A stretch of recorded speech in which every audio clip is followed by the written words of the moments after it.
성경 하나만 세번역 성경으로 살짝 바꿔도 얼마나 다른 질문을 하게 되는지 모릅니다. 우리가 전에 계속 열심히 읽었던 개정판 성경 은혜롭고 너무 좋지만 어느 순간에 우리도 모르게 좋아하는 단어들과 해석하는 방법이 똑같아지지 않았나? 근데 세번역 성경으로만 바꿔도 그 의미가 새로워지고 하나님의 말씀을 다시 질문하게 되는 것 같아서 기쁜 일이라고 생각이 듭니다. 오늘 건강에 대해서, 염려에 대해서, 두려움에 대해서, 걱정에 대해서 이야기할 때 특별히 우리가 건강에 대한 염려와 걱정에서부터 어떻게 자유할까, 이 말씀을 오늘 본문 말씀을 통해서 같이 생각해보고 같이 기도하고 싶습니다. 60대 후반의 노부부가 자녀들을 모두 다 출가시키고 나서 그래서 자기들만의 오붓한 시간을 보내려고 했지만 남편이 은퇴하고 나니까 그렇게 별로 오붓한 시간은 되지 않더랍니다. 왕년에 한가닥 하던 남편이었는데 이제 집에서 계속 삼시세끼를 다 챙겨 먹고 그러니까 이 아내 권사님의 구박과 안 나가냐, 친구 없냐, 바둑은 안 두냐, 게임이라도 할래, 뭐 이런 식의 얘기가 되지 않겠습니까? 그런데 이 한가닥 하던 이 남편분이 이제 백수가 돼서 은퇴 이후에 집에 가만히만 있으니까 가만히 있다가 정 안 되면 근처 공원에 갔다가 다시 돌아와 집에 있고 하니까 이제까지 위세당당하게 지내던 남편이 이제는 조용하게 내려오고 이 아내 권사님이 슬슬 이제 가정의 주도권을 잡으시고 매일같이 교회 모임이다, 동창 모임이다, 개 모임이다 밖으로 다니기 시작하셨어요. 이제는 집을 안전하게 지켜줄 사람이 생긴 거니까요. 더군다나 말만 잘하면 집안 일도 다 해주고 얼마나 좋겠습니까? 남편이 완전히 이제 집 지킴이로 전락하고 말았는데 외출할 때마다 집을 나서면서 남편에게 당부하기를 까불지 말라. 남편한테 까불지 말아라. 까불지 말라. 이렇게 냉장고에 써놓고 이렇게 갔더랍니다. 그래서 하나 뜻이 있어요. 가스 조심하고 가스를 조심해야 된다. 가스 스위치 열어놓고 깜빡깜빡 잘하니까 가스불 잘 해라. 불 조심해야 된다. 혼자 있다가 집 불 나면 큰일 난다. 지퍼 단단히 잠그고 있어라. 그 실수 정말 많이 한다. 왜 이렇게 나이가 들고 나서 자꾸 지퍼를 열고 다니냐. 그 조심해라. 말 조심하고 친구들과 말 한마디 때문에 괜히 싸우는 일이 많으니까 말 조심해라. 까불지 말라 할 때라. 라면 끓여서 점심 먹어라. 이렇게 혼자 있다 보니까 밥을 안 먹으니까 점심을 거르니까 까불지 말라. 가스랑 불이랑 지퍼랑 말이랑 라면 끓여 먹어라. 이야기를 항상 하면서 보냈다고 해요. 남자와 여자가 우선순위가 다르다고. 은퇴한 남자들은 건강, 아내, 재산, 취미, 친구 순이지만 여자는 재산, 친구, 건강, 강아지, 남편 순이라고. 강아지한테도 미치지 못한다고 그렇게 우스갯소리로 이야기하더라고요. 근데 어느 것 하나 건강은 상위에 랭크되고 있죠. 건강에 대해서 생각할 때 건강하지 않으면 불행할까라는 질문들에 대해서 우리가 이미 경험적으로 잘 알고 있습니다. 힘들죠. 너무 힘들지 않습니까? 너무 당연한 질문을 한 것 같지요. 그런데 우리가 이 당연한 질문 앞에 당연하게 받아들여야 함에도 불구하고 잘 생각하지 못하는 영역들이 있다는 것을 생각하게 됐어요. 우리의 몸의 건강이 우리의 정신의 건강과도 관련이 있고요. 심지어 우리의 영혼의 건강과도 관련이 있어요. 우리 몸이 아프면 교회 안 나가고 싶은 것이 그냥 자연스럽게 다가와요. 몸이 아프니까. 마음이 눌려지는 것, 디프레스 되는 것도 어쩌면 당연할 수 있어요. 물론 거기에 영적인 요소들도 있지만 몸이 아주 긴밀하게 연결되어 있는 것도 사실입니다. 그러니까 건강이 소중하지 않다 이런 얘기를 하고 싶은 것은 아니에요. 건강은 소중하죠. 그리고 소중한 것을 지키기 위해서 마음을 쓰는 것 자체가 이상하다고 이야기하는 것도 아닙니다. 필요한 일이겠죠. 근데 중요한 것을 지키려는 행동은 이상할 것이 아무것도 없지만 그런데 건강해질 수 있는 방법과 그 건강을 유지하는 데 있어서 우리가 사용하는 여러 방법들은 그건 다시 한번 생각해 볼 수 있겠다는 생각이 들었어요. 우리가 소중한 것을 지키기 위해서 제대로 된 방법을 쓰고 있느냐, 염려와 걱정으로 우리의 건강과 마음을 지킬 수 있느냐, 우리가 정말 문제의 중심을 잘 잡고 있는 건가 하는 거죠. 몸이 아프면 불행하다, 여러분 어떻게 생각하십니까? 저는 경험적으로 불행하게 느껴지더라고요. 몸이 아프면. 경험적으로. 믿음으로 몸이 아프면 불행하냐 이렇게 물어보면 그냥 아니요 라고 이야기하고 싶지만 실제 저희 몸이 좀 연약해요. 그리고 아파 보면 너무 힘든 것도 사실이거든요. 25절 26절 말씀에 보면 그런데 12해 동안 혈루증을 앓아온 여자가 있었다. 여러 의사에게 보이면서 고생도 많이 하고 재산도 다 없앴으나 아무 효력이 없었고 상태는 더 악화되었다. 지금 나와 있는 12년 동안 혈루병을 앓았던 여인에 대한 이야기를 쭉 봐도 이 여인의 상황들을 좀 알 수 있거든요. 12년 동안이나 아팠구나. 그리고 혈루병이었구나. 딱히 나을 수 있는 방법이 없었구나. 그리고 정말 간절한 마음이었겠구나. 다양하게 이 여인의 상황과 형편을 살펴볼 수 있는 일이 많이 있는데 우리도 사실 비슷한 경험들을 하지 않았습니까? 제가 병원에 입원해 본 적이 몇 번 있어요. 근데 처음에 좀 오래 입원하게 됐던 것이 교통사고가 나서 입원을 한 3주 정도 한 적이 있었습니다. 청년들이 모이는 코스타란 집회에 갔는데 저희 교회 여자 청년이 저를 치었어요. 끝에 끝나고 하다가 제가 스포티지 차만 보면 막 경기가 이럴 정도로 치였어요. 그래서 병원에 바로 실려갔습니다. 그리고 나서 뭐 유목사님도 전화 오셔서 이왕 입원했는데 쉬다 오세요 막 이렇게 위로도 해주시지만 위로가 하나도 안 되더라고요. 해야 될 여러 일들 다 그대로 쌓여 있는데 졸지에 딱 묶어놓고 그냥 그 병원에 이렇게 있게 되니까 여러 가지 것들이 다 신경 쓰이더라고요. 밤에 잘 때 혹시라도 제가 실수하는 건 아닐까 이런 생각이 드는데 이 시간이 길어지니까 전혀 의외의 곳에서 제 연약함이 다 드러나게 됐어요. 제 연약함이 어디서 드러나게 됐냐면 화장실 가는 것 때문에 드러나게 됐어요. 교회에서 배려해 주셔서 제가 3인실에서 계속 있게 됐거든요. 처음에는 자리가 없어서 3인실 들어가게 됐는데 일단 3인실 들어가고 나니까 그냥 바로바로 이렇게 퇴원시켜 줄 듯 말 듯 하면서 계속 연장이 된 거여서 그냥 며칠 더 있는 거면 3인실 좀 더 계세요. 뭐 며칠 좀 됐으면 3일 제가 거짓말하는 게 아니라 계속 그렇게 나갈랑 말랑하면서 계속 있다 보니까 어떻게 끝까지 3인실에 있게 됐어요. 근데 저희 3인실에 화장실이 있었거든요. 남자들 3인이 있는 화장실에 화장실이 딸려 있었어요. 근데 제가 다리가 이렇게 부러졌다 보니까 이렇게 깁스를 하고 목발을 매고 그 다음에 이 붓기가 잘 안 빠지다 보니까 뭘 주렁주렁 달고 이러고 가니까 이 머리 감는 게 정말 쉽지가 않았거든요. 그리고 화장실 가려고 그러면 이걸 밀면서 이걸 목발을 집어가면서 이렇게 밀어서 가는 게 정말 힘이 들더라고요. 그런데 정말 이렇게 마음속에 부대낌이 있었던 것은 뭐냐면 이상하게 어떤 할머니 한 분이 남자들 3인실을 쓰는 화장실을 쓰기 시작하셨어요. 이게 상식적으로 이해가 가지 않죠. 저도 상식적으로 이해가 가지 않았어요. 남자들 화장실에 할머니 한 분이 계속 오셔서 화장실을 쓰셨어요. 참 보통은 안 그러실 것 같은데 보통은 남자 여자 따로 있고 화장실도 따로 있고 거기가 남자 화장실이라고 써있지 않은 이유는 남자들이 쓰는 병실이기 때문에 그런 건데 할머니 한 분이 그렇게 화장실 쓰시더라고요. 근데 뭐 쓰실 수 있죠. 뭐 급하시면 얼마든지 그럴 수 있는데 자주 오셨어요. 자주 오실 수도 있죠. 뭐 쓰실 수 있죠. 뭐 화장실을 쓰려고 있는 건데요. 뭐 그런데 문제는 저랑 사이클이 굉장히 비슷하셨어요.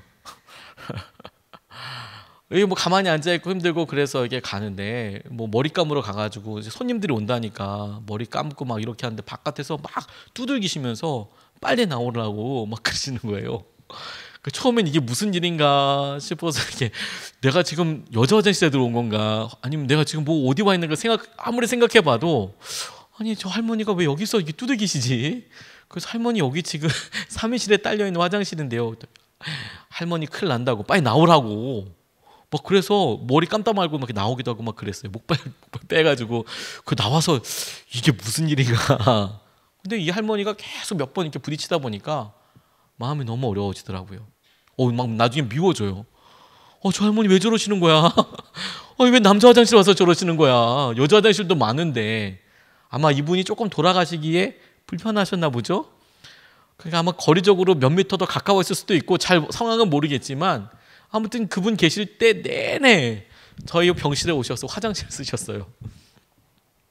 제가 그렇게 오래 있다 보니까 야, 이게 몸이 아픈 것도 몸이 아픈 거지만 마음이 아플 수도 있고 섭섭한 것도 많아지고, 만약에 평소 때 바깥에서 그랬으면 뭐 그냥 뭐 쿨하게 뭐 그럴 수도 있지, 뭐 많이 힘드셨나 보다, 급하셨나 보다, 뭐 두 번 세 번 걸리더라도 독특하시네, 다른 분한테는 안 걸려야 될 텐데, 이런 생각을 하고 넘어갔을 텐데, 그럴 땐 제 마음이 막 말도 막 생각이 나고 하진 않았지만 섭섭한 것도 진짜 막 분노도 있고 막 그렇게 되더라고요. 아주 단순한 화장실 문제 때문에.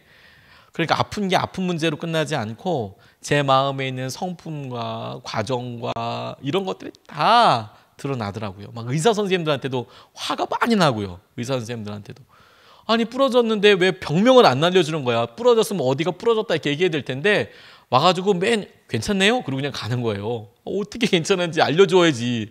근데 괜찮대요 무조건. 근데 퇴원은 안 시켜줘요. 힘들잖아요. 이 혈류병 환자가 자매가 아팠다라고 이야기할 때 그냥 우리 12년 동안 그녀가 많이 아팠나 보다. 혈류증이었기 때문에, 혈류병이었기 때문에 빈혈이 심했겠다. 이런 정도만 상상할 수 있는 게 아니라 실제로 그녀에게 몸도 진짜 아팠겠죠. 날마다 힘들고 걷기를 힘들 만큼 어려웠을 거고, 그리고 이 치유의 12년 과정이 다 힘들었을 거예요. 왜냐하면 의사 선생님들 다 찾아가고 좋다는 사람도 만나봤을 거 아니겠습니까? 이거 처음서부터 병 다시 소개하고 다시 이야기하는 거 진짜 쉽지 않아요. 제가 병원 한번 옮겨봤거든요. 옮기니까 엑스레이부터 다시 찍어요. 엑스레이 다시 찍고 뭐가 어떻다 다 하고, 와 너무 힘들더라고요. 그거 한번 옮기는 게, 물론 그분들은 최선을 다해서 저한테 치료를 해주기 위해서 하시는 거지만 똑같은 일을 처음부터 다시 해야 되는 제 입장에서는 어렵더라고요. 저 이분을 생각하면서 그런 생각했어요. 12년 동안 의사 몇 번 바꿨을까? 좋다는 일 몇 번 해봤을까? 그게 얼마나 치였을까? 얼마나 힘들었을까? 재정은 어땠을까요, 여러분? 12년 동안 뭘 먹었는지는 모르겠지만 좋다는 건 다 먹어봤을 텐데 재정도 만만치 않게 축이 나지 않았겠습니까? 근데 더 커다란 문제는 관계는 어땠을까요? 관계는 분명히 좀 관계도 어려워졌을 것 같아요. 그렇게 확인할 수 있는 것은 뭐냐면 그녀가 혈류병에 있었다라는 거예요. 당시에 이렇게 유출병에 걸리게 되면 자기가 그런 이야기를 사람들 앞에서 이야기했었어야만 했어요. 내가 부정하다. 왜냐하면 당시에는 전염병도 많았고 뭐 율법에 그런 것들 지키라고 하니까 그러니까 사람들 앞에서 부정하다 얘기하는 것도 자존심도 상하고 모멸감도 느끼게 될 텐데, 그런데 그녀와 함께 사는 가족들도 다 똑같이 부정해지는 거예요. 같이 무슨 물건을 만져도 뭐 이래도 다 부정해지는 거예요. 그러니까 남편도 있었다면, 자녀도 있었다면 다 똑같이 율법에 의해서 다 부정한 사람이 12년 동안 될 가능성이 높은 거죠. 그러니까 가족이 고립되든지 아니면 그 가족에서 이 여인이 고립되든지 진짜 그런 아픔들이 있었을 것 같아요. 근데 굳이 관계도 여러분 아팠어. 딱 이번에 보면 가족들이 정말 신경을 많이 써주고 사랑을 해주는데도 불구하고 섭섭해진다니까요. 섭섭해져요. 왜 말을 제대로 안 해주냐? 왜 이렇게 와서 그러냐? 잘해주는데도, 최선을 잘해주는데도 그렇게 마음에 섭섭한 게 많아지고 힘들어지더라고요. 그런데 이렇게 몸이 아프기 때문에 불편하다, 불행함감을 느낀다, 이것이 잘못됐다고 이야기하는 것은 아닙니다. 우리가 연약하기 때문에 우리 몸이 아플 수 있고, 그래서 그게 소중함을 알고 그것을 회복하기 위해서 노력하는 것은 중요한데, 그렇게 됐을 때에 우리 가운데 생기는 굉장히 중요한 기회 혹은 계기가 있어요. 우리가 나으려고 보니까 이 육신의 건강을 책임져 줄 수 있는 사람이 아무도 없다라는 거예요. 다시 말해서 우리가 육신이 꺾어지고 아픈 것을 통하여서 이 몸이 아프기 때문에 해결할 수 없기 때문에 비로소 도움을 구하게 되거든요. 가깝게는 의사 선생님들에게. 그런데 의사 선생님들의 한계를 넘어서서는 우리를 지으신 하나님밖에 우리를 책임져 주실 분이 없다는 것을 누가 알려주지 않아도 알아요. 우리의 몸이 꺾어지고 나면, 우리가 힘들게 되면. 그런데 이것이 우리에게 거의 본능적이고 그리고 아주 기본적인 1차적이고 가장 기본적인 하나님의 만남의 통로라는 생각을 깨닫게 됐어요. 건강이 안 좋아지는 것 혹은 건강에 어떤 신호가 있는 것, 이것 자체가 우리에게는 주님을 만나고 주님을 붙잡을 수 있는 굉장히 중요한 기회이고 통로가 되는 거구나. 이것을 통해서 우리가 겸손하게 되는 거구나. 그런데 우리 가운데 누구도 이렇게 아픈 상태에서 그냥 있고만 싶지는 않을 겁니다. 바울도 자신이 아마도 사람들은 간질병이었을 거라고 이야기하는 병에 걸려서 있었는데 3번이나 낫도록 기도했대요. 근데 하나님께서 야, 너에게 은혜가 그걸로 족하다 이렇게 말씀하셨다라고 바울이 이야기하잖아요. 근데 우리가 한 번만 생각해 봐도 바울이 첫 번째 기도하고 간절하게 또 2번째 기도하고 또 3번째까지 기도했대요. 이거 그냥 횟수로 3번이라고 생각하지 말고 그가 진짜 자기 몸에 있는 이것이 하나님 영광 가린다고 생각하고 힘들다고 생각해서 간절히 하나님께 기도했었다라는 것이죠. 그렇죠. 그게 중요하지 않겠습니까? 바울도 육신이 힘들고 어려운 것을 그냥 나 아픈가 봐 이렇게 여기지 않았어요. 기도했어요. 그런데 그렇게 기도하고 나서 그가 깨닫게 된 것이 뭐냐면 하나님의 은혜를 깨닫게 됐대요. 하나님을 알게 됐대요. 거기서 우리가 중요한 질문 한 가지에 대한 대답을 얻을 수 있습니다. 몸이 아프면 불행할까요? 아마 많은 사람들이 그렇다, 진짜 힘들더라, 수긍이 되겠죠. 근데 똑같이 질문을 바꿔서 질문할 수 있어요. 그러면 건강하면 행복한가요? 몸이 아프면 불행하다? 그렇겠다, 그렇다, 실제로 경험적으로 그렇다. 그런데 그러면 건강하면 행복한가요? 여기에 대해서 우리가 질문을 할 수가 대답이 많이 갈릴 수밖에 없어요. 건강하면 행복한가요? 특별히 아프지 않은 사람들에게 있어서 다 행복하던가요? 이건 전혀 다른 질문이 되는 거죠. 다시 말해서 우리 건강이라는 것을 통해서 하나님께서 우리에게 집중하게 하시는 것이 있다고 생각하게 됐어요. 28절 29절 말씀에 그 여자는 내가 그의 옷에 손을 대기만 하여도 나을 터인데 하고 생각하고 있었던 것이다. 그래서 곧 출혈의 근원이 마르니 그 여자는 몸이 나은 것을 느꼈다. 이렇게 이야기했습니다. 그녀가 소원을 이루었습니다. 내가 주님을 만지기만 해도 내가 나을 거야. 그리고 그녀가 실제로 그렇게 했더니 그의 믿음대로 그녀가 고침을 받았어요. 자, 그러면 그녀의 소원이 이루어졌으니까 기쁘고 소원이 이루어졌고 그러면 계속 행복해야 할 것 같잖아요. 근데 말씀은 여기서 끝내지 않아요. 왜? 저는 이것을 우리의 삶 전체로 한번 생각해 보게 됐습니다. 몸이 건강한 상태가 얼마나 지속될까요, 여러분? 몸이 건강한 상태가 얼마나 지속될까요? 젊었을 때에는 건강에 대해서 별로 생각하지 않기 때문에 내가 얼마나 아픈지 잘 모르고 지낼 수 있어요. 근데 의외로 가만히 생각해 보면 알았던 때가 꽤 많습니다. 나이가 조금씩 들어가면서 자기의 건강도 신경 쓰게 되지만 유독 감기나 몸살이나 기타 여러 아픔들이 비교적 가까이 느껴져요. 실제로 아프기도 하고요. 그리고 그것에 대해서 민감하게 반응하기 시작해요. 그래서 겨울 내내 알았다, 어쨌다 이런 생각을 하게 되죠.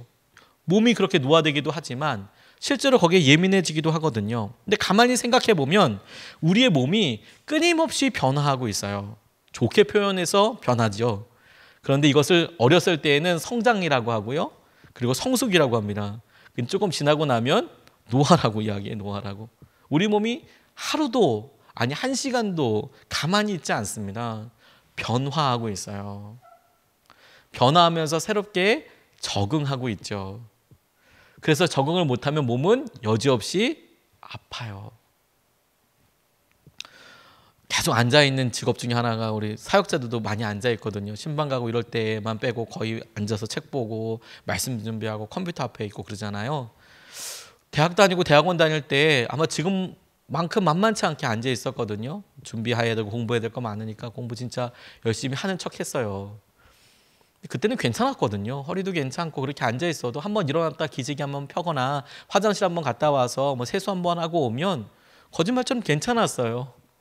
근데 지금은 아예 알람을 하고 1시간 동안 일어나서 일부러라도 일어나야 돼요. 안 그러면 나중에 허리 아파요. 계속 해왔던 거거든요. 근데 제 몸이 어느 순간에 그렇게 변화하고 있는데 제 몸이 더 이상 똑같은 포즈로 똑같은 자세로 견딜 수가 없대요. 그래서 아프대요. 저한테 고통을 통해서 아프대요. 계속해서 변화하는데 변화하면서 우리가 날마다 새로운 환경에 적응하는데 어제의 건강이 오늘의 우리의 마음 상태일 수는 없거든요. 이런 이야기를 하는 이유가 뭐냐면 아픈 게 당연하다라는 거죠. 아픈 게 당연하다. 어느 신문에서 가장 행복해지는 나이에 대해서 조사를 했답니다. 영국 런던 정치경제대학 경제성장센터에서 17세에서 85세 23,161명을 대상으로 행복도를 조사했대요. 2만 명이 넘어가니까 꽤 많이 그 표본 집단을 뺀 거죠. 그래서 17세에서부터 85세에 이르기까지 전체를 스캐닝해서 행복한 거 어떤가 이런 걸 조사했대요. 우리가 막연하게 그래 그러면 건강한 사람이 행복할 거야 라고 생각한다면 우리 생각엔 당연히 20대 혹은 30대가 건강하니까 제일 행복해야 하잖아요. 그런데 너무 재밌는 건 뭐냐면 조사 결과 가장 행복해지는 나이가 있긴 있대요. 23세 그리고 너무 의외로 69세 23세 때 불행하셨던 분들은 69세 때 어떤 기분인지 한번 느껴보세요. 신기하게도 23세 때 진짜 행복해지더라. 평균적으로. 그리고 69세 때도 진짜 행복하고 만족도가 높아지더라. 근데 건강을 생각해보면 23세가 낫나요? 69세가 낫나요? 당연히 23세가 훨씬 더 정말 찰랑찰랑하잖아요. 모래도 뭐 다 씹어 먹을 수 있을 것 같은 그런 나이지 않습니까? 69세는요. 전혀 그렇지 않을 것 같은데 만족도가 굉장히 높아져서 행복은 실제로 U자 모양을 이렇게 그릇 모양을 이렇게 갖게 된대요. 그래서 23세 때부터 한참 활기찬 30대, 40대 때 행복해지는 게 아니라 몸은 좀 건강하고 완숙기일지 몰라도 힘들고 그래서 이제 점점 아무것도 할 것 없어지고 직장도 없어지고 해서 진짜 만족할 게 없을 것 같다. 근데 그렇게 은퇴하고 나서 또 점점 만족도가 높아져서 또 진짜 행복해지는 나이가 있다고 하더라고요. 이게 우리에게 되게 중요하다고 싶어요. 건강하면 행복해지나요? 아니요. 오해가 있어요. 실제로는 그렇지 않아요. 우리의 삶에 의미가 있고 우리 삶에 중요한 것들이 따로 있거든요. 우리가 건강을 통해서 바로 그것을 생각해요. 그런데 염려와 걱정은 이것을 떠나서 우리의 건강 자체를 신경 쓰는 거예요. 우리의 건강을 통해서 생각할 수 있는 미래만을 생각하는 거예요. 그래서 우리가 두려워지고 힘들어져요. 그렇지 않아요? 어떤 강의를 보다 보니까 인터넷에서 어떤 동영상을 보다 보니까 박찬호 선수에 대한 이야기가 나오더라고요. 박찬호 선수랑 같이 식사를 하는데 이분이 박찬호 선수가 운동선수가 은퇴하면 생기는 병 3가지에 대해서 이야기를 했답니다. 박찬호 선수가 야구선수 있잖아요. 이렇게 운동을 빡시게 했던 사람들이 은퇴하니까 몸이 오히려 아프더라. 3가지가 생기더라 병이. 하나가 진짜 몸이 아프더라는 거예요. 몸이. 그때는 한참일 때는 실력도 나와야 되고 결과가 나와야 되니까 이를 악물고 운동을 한다는 거예요. 무리하게 근력을 만들고 무리하게 체력을 만들고 좋다는 거 다 먹으면서 그만큼 먹는 것을 또 근육으로 혹은 힘으로 실력으로 이걸 만들어야 되니까 정말 독하게 운동을 한다는 거예요. 그러니까 그 근육이 아팠는지도 모른대요. 뼈가 상했는지도 모른대요. 그때 한참 할 때는. 그래서 딱 운동을 끝이고 나면 이게 아프기 시작하다는 거예요. 자기가 부상을 당했었구나. 내가 팔이 아픈 거구나. 허리가 아팠구나. 근데 내가 왜 이거 현역 때는 몰랐을까 하는 것을 은퇴하면 몸으로 느낀대요. 실제 몸이 너무너무 아프대요. 두 번째는 왕자병이대요. 주위의 사람들 다 알잖아요. 다 알고. 박찬호 선수 같은 경우에는 메이저리거였으니까 뭐 사람들 다 알고 막 그러니까 어디 가도 내가 유명 인사고 이런 왕자병에 걸려서 한대요. 국가적인 요인이고. 근데 나중에 시간이 많이 지나고 은퇴한 지 꽤 지나니까 어린애들은 자기를 모를 뿐더러 자기가 야구 선수인 줄 모르고 자기를 군인이라고 생각하는 애들이 있더래요. 왜 군인 프로그램에 나와가지고 막 그 저질 체력을 보여주고 막 이러니까 야구 선수라고 생각하지 않고 애들은 군인이라고 생각해서 막 이 왕자병 이거 어떻게 해야 될까 막 고민한대요. 3번째는 뭐냐면 이 밥이 식욕이 끊어지지 않아서 속 위장병에다 걸린다네요. 셋이서 식사를 했는데 그날 음식값만 40만 원이 나왔대요. 중국 요리 먹었는데 코스도 10만 원 잘 넘지 않거든요. 근데 셋이 먹었는데 40만 원이 넘게 나왔대요, 음식값만. 그런데 코스를 시킨 게 아니고 좋다는 음식들을 시킨 거예요. 탕수육, 팔보채. 전 그 다음에 몰라요. 제가 좀 비싼 거 먹어본 건 그 정도인 것 같아요. 뭐가 비싸나요? 뭐 짜장면 집 가면 뭐가 비싸나요? 탕수육 비싼 거 아닌가요? 근데 뭐 금발라서 하는지는 모르겠지만 40만 원어치 중국 음식을 셋이서 먹었대요. 근데 그걸 다 그냥 아주 이렇게 먹는 거죠. 근데 이제 나이가 드니까 양으로 그렇게 다 실제로 먹을 수는 없답니다. 그런데 식욕은 그대로래요. 식욕은 한창 때 운동했을 때 막 입이 짝짝 당기고 이럴 때 먹던 것을 그대로 먹게 된대요. 그러니까 속이 남아나질 않는 거예요. 그때는 막 운동을 막 죽어라고 하니까 죽자 사자 하니까 이 먹은 열량을 다 태워버리는데 그 다음서부터는 이게 다 살이 되고 위장에 뭐 남고 막 그렇게 힘들고 아파지게 된대요. 건강한 사람 운동에서도 행복할 것 그래 건강할 것 같지만 건강은 자연스럽게 나빠져요. 혹은 변해요. 이걸 굳이 나빠진다고 표현하고 싶지도 않아요. 건강은 변해요. 건강은 변해요. 그게 당연한 거예요. 우리가 살아있는 한. 그러니까 여러분 우리가 계속 두려워하는 것, 힘든 것, 어떤 질병에 대해서 어떤 상태에 대해서 계속 주목하는 게 크게 의미가 없다라는 거예요. 변하니까. 그러니까 건강해지는 것, 건강한 상태 이게 중요하지 않다는 게 아니라 이것보다도 더 중요한 건 뭐냐면 건강해지는 과정과 건강하게 살아가는 과정이 더 중요하더라고요. 이게 더 중요하더라고요. 제가 다이어트 많이 해봤거든요. 다이어트 해봐서 10kg도 넘게 뺀 적이 있어요. 근데 얼마 안 가더라고요. 그런데 제 삶의 목표에 그 몸무게를 딱 정해놓고 내가 그렇게 될 거야. 내가 그 몸무게를 이루었어. 그러면 성공인가요? 그게 아니고요.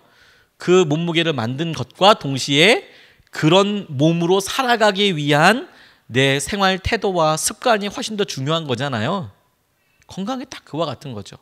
근데 우리는 우리 가운데 있는 어떤 질병에 대한 것 그리고 그 질병들에 대해서 우리가 피하기 위해서 혹은 어떤 상태에 머물기 위해서 우리가 그것에 집중해요. 근데 그 집중한다고 해서 될 일이 아니죠. 왜? 우리 몸은 계속 변하니까. 그러면 변한 것을 우리가 어떻게 방향을 제대로 잡을 수도 없고 노력은 하지만 할 수 없는 것에서 어떻게 우리가 자유하고 어떻게 염려와 걱정을 하지 않을 수 있을까요? 오늘 본문 말씀이 그것까지도 우리에게 제시해 주신다고 생각하고 있어요. 합니다. 30절, 31절 말씀을 보면 예수께서는 곧 자기에게서 능력이 나간 것을 몸으로 느끼시고 무리 가운데서 돌아서서 누가 내 옷에 손을 대었느냐 하고 물으셨다. 제자들이 예수께 무리가 선생님을 애워싸고 떠밀고 있는데 누가 손을 대었느냐고 물으십니까? 하고 반문하였다. 예수님이 보이신 행동입니다. 여자가 자기를 만져서 치유가 됐어요. 그래서 치유된 상태가 정상이고 그게 목표였다면 그냥 내비두셔도 아무런 문제가 없지 않습니까? 근데 굳이 주님께서 누구냐라고 찾으셨어요. 그것은 그녀에게 뭔가 부족함이 있기 때문에 모자람이 있기 때문이라고 저는 생각하게 됐습니다. 그래서 우리의 생각을 바꿔야 됩니다. 질병이나 어떤 상태 중심으로 생각하는 것이 아니라 관계 중심으로 사는 거구나. 관계 중심으로. 특별히 주님과의 인격적인 관계를 주님께서 우리에게 보여주시더라고요. 32절 말씀에 예수께서는 그렇게 한 여자를 보려고 둘러보셨다. 그 여자는 자기에게 일어난 일을 알므로 두려워 떨면서 예수께로 나와 엎드려서 사실대로 다 말하였다. 그냥 왜 찾았을까? 여자가 와서 말했구나 라고 생각하지 않고 무리들 가운데 계셨지 않습니까? 무리들을 서로 밀고 부딪혔어요. 제 생각에는 그냥 아주 유명한 아이돌이나 운동선수들이 버스만 한번 타도 공항에 한번 나가는 것만 봐도 수없이 많은 팬들이 어떻게 사진이라도 한번 찍어보려고 어떻게 한번 만져보려고 그렇게 난리가 나던데요. 그렇게 한번 막 어떻게든 손 좀 이렇게 만져보려고 사람들 손을 뻗고 이렇게 난리가 나던데요. 예수님 당시에 뭐 보디가드가 있었겠습니까? 그렇게 서로 밀치고 만지는 사람이 이렇게 많았겠죠. 예수님을 의도적으로 만진 사람이 이 여인밖에 없었을 거라고 저는 생각하지 않아요. 그냥 만져라도 보고 싶은 사람이 거긴 있었을 거라고 생각이 듭니다. 그렇죠? 그런데 주님께서는 그 유독 많은 사람들 밀치고 부딪히고 하는 과정 가운데 서서 누구냐고 그 여인을 찾으셨어요. 무리들 가운데 숨어 있도록 내버려 두지 않으시고요. 그 중에 그런 의도와 목적을 가지고 내게 다가온 너는 누구냐라고 주의를 기울여 주셨어요. 이게 인격적인 시작이거든요. 많은 사람들이 와서 예배드리고 가고, 그리고 그 사람들과 함께 앞에서 설교할 수 있죠. 그런데 지나가면서 나갈 때 한 사람에게 말을 걸죠. 어떻게 지내셨어요? 자녀들은 어때요? 허리 아프신 건 괜찮아요. 그래서 내 사정을 이야기합니다. 더 아파졌어요. 우리 자녀들은 괜찮아요. 재정적으로는 나아졌어요. 그러면 저도 또 이야기하죠. 계속 기도하겠습니다. 힘내십시오. 그렇게 우리가 무리로서 존재하지 않고 한 사람의 인격과 인격으로 대화하기 시작해요. 이게 놀라운 시작이거든요. 무리 중에 원 오브 댐이 아니라 나만의 주님 앞에 나아가 되거든요. 주님께서 그 여인에게 진짜로 주신 커다란 선물은 뭐냐면 그런 관계라는 거예요. 그녀가 평생 잊을 수 있겠습니까? 예수님께서 내 앞에 서셔서 나에게 말을 걸어오시고 그 말을 걸어오신 주님께서 내게 다음과 같이 말씀하셨는데, 그러니 이걸 모든 사람들이 보고 있지 않습니까? 내가 주님과 내가 알고 있는 개인적인 관계가 시작되었다라는 거예요. 우리의 아픔이 우리가 건강에 대해서 기도하고 그리고 하나님의 간절히 구하게 되는 것이 주님께서 우리를 시면 가운데 내려서 겸손하게 하실 뿐만 아니라 주님을 개인적으로 만나고 그분과 동행하는 길이 되겠더라고요. 낮게 엎드려서 하나님 함께 해 주십시오. 붙잡아 주십시오. 그렇게 기도하게 되더라고요. 제가 이번 겨울에 눈이 너무 아팠습니다. 그래서 보일 곳 못 보일 모습 다 보이고 겨울을 났습니다. 저도 그런 일을 처음 겪어봤는데 눈을 깜빡깜빡하는 거 그냥 그거 뭐 안 하려고 그러면 병이지 않겠습니까? 그런데 안구 건조증이 이렇게 있으니까 눈을 깜빡할 때 눈에 스크래치가 생기는 거예요. 뭐 안에 뭘 넣은 것도 아니고 그냥 눈물이 없다는 이유만으로. 근데 스크래치가 나면 너무 아픈 거예요. 이거 어떻게 설명이 안 돼요. 막 눈을 깜빡깜빡하고 눈이 빨갛게 충혈되고, 신기한 것은 눈물이 막 나는 것뿐만이 아니라 눈물이 뒤로 넘어가서 콧물도 나와요. 감기 걸린 것도 아닌데 이게 만 15분만 지나면 눈이 이러고 나면 15분만 있으면 콧물까지 막 엄청나게 막 흘러요. 너무 민망하죠. 근데 우리 또 카메라가 또 성능은 엄청 좋아요. 그래서 뭐 적나라하게 다 보여요. 근데 이 앞에 서 있으면 우리 성도님들은 보이는지 안 보이는지 잘 모르겠습니다. 그래도 되게 민망하죠. 그러니까 아침에 저녁에 잘 때 기도도 하지만 간절하게 기도하는 게 있었어요. 하나님 내일은 안 아프게 해주세요. 그리고 정신이 깨거든요. 새벽 예배 가려고 첫 눈을 뜨기 전에 기도해요. 하나님, 그 첫눈을 딱 뜰 때 그 느낌이 있거든요. 아프다 이러면 그날 새벽 설교는 진짜 난리가 나는 거예요. 왜냐면 준비하고 나올 때 한 30분 정도 걸리니까 그 사이면 이게 막 다 망가져 있을 때거든요. 머리 감고 막 이런 나왔을 때 처음에는 괜찮아요. 한 20분 30분 지나면 막 난리가 나요. 그러면 그때는 누구한테 설교를 부탁할 수도 없잖아요. 그 전날이나 돼야 뭐 얘기를 하지. 그날 아침에 갑자기 누구한테 뭘 어떻게 시켜요. 와서 해야 되는 거예요. 그러니까 기도하는 거, 하나님 눈 뜰 때 주님 붙잡아 주십시오.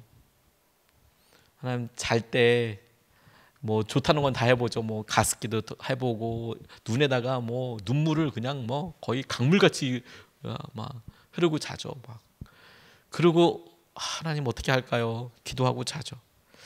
그러니까 납작 주님 앞에 계속 기도하고 내 필요에 대해서 하게 되더라고요. 아주 개인적으로 누구한테 얘기도 못해요.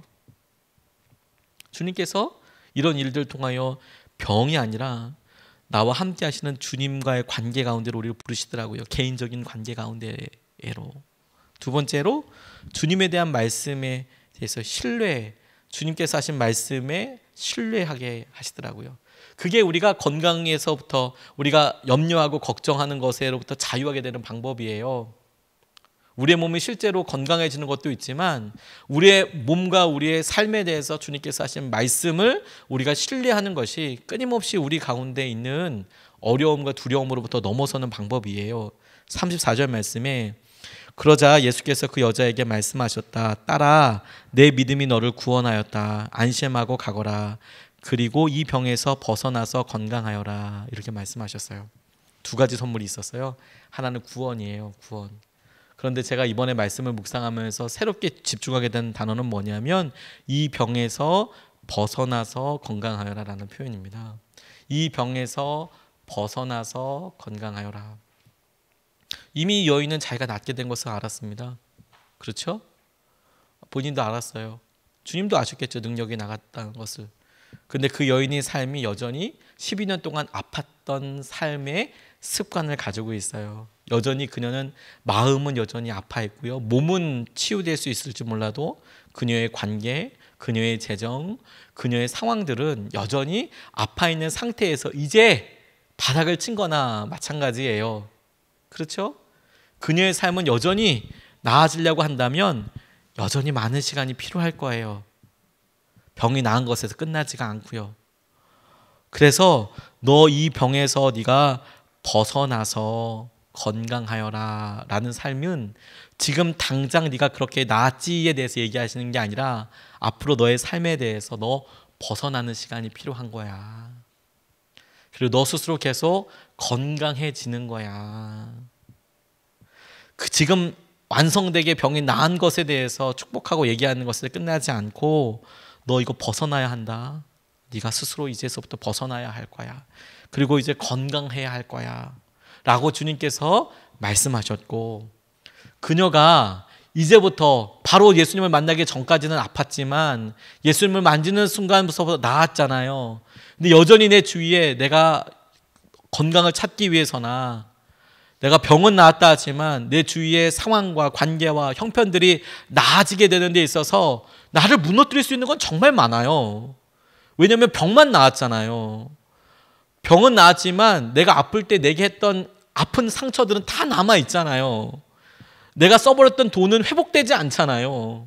떠나버린 관계는 다시 돌아오지 않잖아요. 아니, 돌아오려면 지금서부터 노력해야 하잖아요. 그러니까 많은 고통의 요소들이, 아팠기 때문에 생기는 여러 요소들이 복잡하게 있는 것 같지만 그 중에 하나 나은 거예요. 벗어나서 내가 이것으로부터 완전히 건강하게 지낼 때까지는 주님께서 내게 분명히 말씀하신 너 이 병에서 벗어나고 건강해. 그 말씀을 믿으면서 그 말씀을 신뢰하면서 살아가는 거예요. 하나님께서 우리에게 하신 것들을 보면서요. 그렇지, 상황에 보니까 내가 아플 수 있도록, 아프게 편하도록 집안을 꾸며놨을 거 아닙니까? 이제는 습관 자체가 바뀌어야 될 거예요. 건강한 사람의 습관으로. 12년 동안 그렇게 살았으면 모든 게 내 병에 맞춰서 다 조절되어 있을 거예요. 그거 다 바꿔야 되는 거거든요. 그때는 하나님, 주님께서 우리에게 하신 말씀이 우리를 안정감 가운데 거하게 하세요. 병이 아니고요. 그러니까 우리를 인도하신 주님 앞에 집중하게 될 때 우리의 몸은 또 나빠질 수 있죠. 그리고 그녀가 아팠던 것처럼 앞으로 쭉 나아지는 삶을 살 때 조금만 아파도요, 나 다시 도진 거 아니야? 이렇게 생각하고도 남죠. 근데 그렇지 않다. 내가 말씀을 의지한다는 거예요. 또 하나가, 이 본문 말씀에서 주님께서 그녀에게는 말씀하시지 않았지만 우리가 주님과의 관계를 생각하고 주님을 붙잡고 나아가기로 결정한다면, 주님의 말씀을 신뢰하고 나아간다면 이 길은 반드시 사명에 닿게 되어 있어요. 빌립보서 1장 23절 24절 말씀에 보면 내가 원하는 것은 세상을 떠나서 그리스도와 함께 있는 것입니다. 그러나 그것이 훨씬 더 나으나 내가 육신으로 남아있는 것이 여러분에게는 더 필요할 것입니다. 이렇게 말씀하고 계세요. 나 지금 그리스도와 함께 있는 것, 세상을 떠나서 그리스도와 함께 있는 것을 내가 원해요. 그런데 내가 생각하기에 육신으로 남아있는 것이 여러분들에게 더 필요할 거예요. 왜? 교회를 세우고 말씀을 전하고 그 교인들을 세우는 것이 바울의 사명이니까. 내가 이 땅에 사명이 남아있거든요. 그래서 연약한 몸이에요. 간질이 여전히 있고요. 안질도, 시력도 나빴다고 합니다. 머리숱도 없었대요, 바울은. 그런데 그가 그렇게 아프고 힘들었어도 내가 이 땅에서 사는 이유가 여러분들이기 때문에, 사명이 있기 때문에 그렇게 한다는 거예요. 로마 황제가 많은 권력을, 엄청난 권력을 갖고 있었습니다. 그런데 평균 수명이 35세였답니다. 35살. 이미 우리 35살 넘으신 분들 많잖아요. 중국 왕들 평균 수명이 39.2세랍니다. 40살이 되지 않았습니다. 그렇게 수천만 명을 다스리던 사람, 1억이 넘는 사람을 다스리던 왕들의 평균 수명이 40살이 되지 않았어요. 조선시대 왕들 평균 수명이 43.3세입니다. 이거 영조 때문에 이렇게 늘어난 거지, 영조대왕 없었으면 이거 더 확 줄었을 거예요. 50살도 안 돼요, 여러분. 50살도 안 돼요. 43.3세.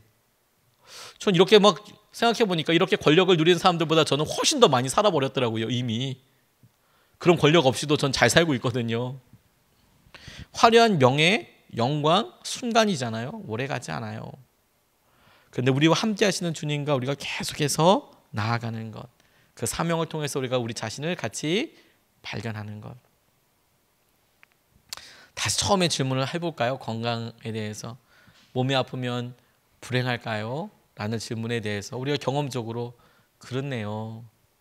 근데 우리의 건강이 계속해서 변화하는 거라면, 우리가 죽을 때까지 우리의 몸이 그렇게 계속 변화하는 것이고, 그리고 그 중에 어떤 작은 기간이 우리가 생각하기 쾌적하다, 좋다 라고 생각하는 건강한 상태라면, 그러면 우리가 지금 당장 경험되어지는 이 불행감, 힘들다, 아프다라는 것을 우리가 조금만 변화돼도, 조금만 익숙해져도, 혹은 주님께서 조금만 우리 가운데 개입해 주셔도 우리 가운데 드러나게 되는 영광과 찬양으로 믿음을 써서 반응할 수 있겠다라고 생각이 듭니다.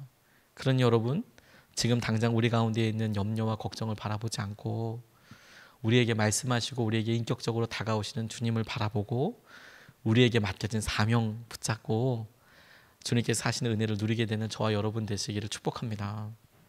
이 말씀 붙잡고 우리 같이 기도하고 싶습니다.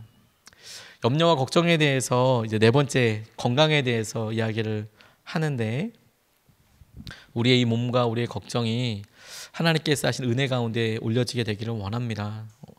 우리에게 하나님 계속해서 관계 가운데 오게 하여 주시고 친밀함 가운데 있게 하여 주시고 하나님께서 이끌어 주시는 것을 보게 하여 주시는데, 하나님 우리가 염려하지 않고 걱정하지 않고 주님께서 행하신 은혜를 온전히 붙잡게 하여 주시옵소서. 주님께서 이끌어 주시고 붙잡아 주시는 은혜를 하나님 우리가 누리게 하여 주시옵소서. 주님께서 우리 몸과 마음의 주인 되어 주셔서 우리 사명 가운데 주님 우리를 마음껏 사용하여 달라고 이 시간에 우리가 같이 기도하시겠습니다.